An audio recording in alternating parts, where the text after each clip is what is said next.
with Congress being Republican controlled and the Congress has to now presumably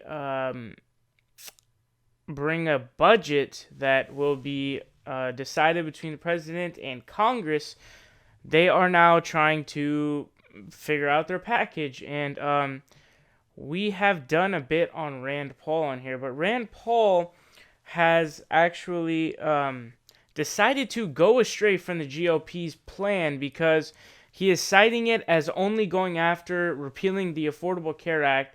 And even though they're deficit hawks, he says that it will raise the deficit, which it will by statistics. And it shows you, and honestly, as this ridiculous right just movement is going on, it seems to me that Rand Paul is gaining more and more of my respect.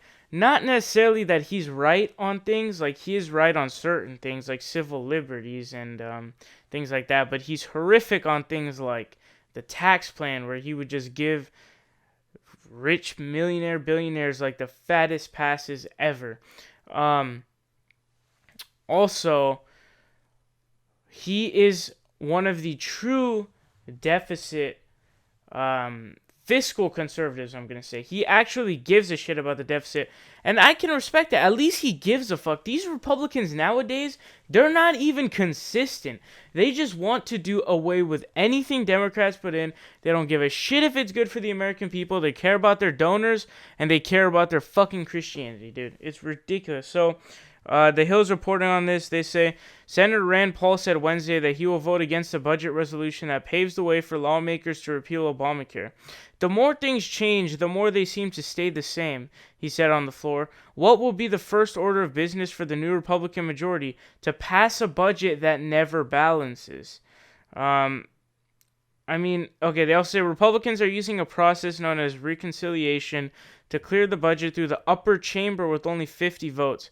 With Republicans' 52 seats, they can only afford to lose one other GOP senator in addition to Paul. Okay, so you can also look into it. The deficit would go up by a very big number if Obamacare is repealed. Not to mention, it insures 22 million people. And if they take out the provisions of pre-existing condition and how long you can stay on your parents' health care plan, Americans are going to go back into a state where they can't. People who are working minimum wage jobs simply can't take care of themselves. If they have a cancer, they have a heart attack, it's over, dude. There's no way someone working minimum wage can pay almost $100,000, if not more, for a cancer surgery. It's impossible. And it's a travesty that a country with such American exceptionalism would even think this way. It's total bullshit.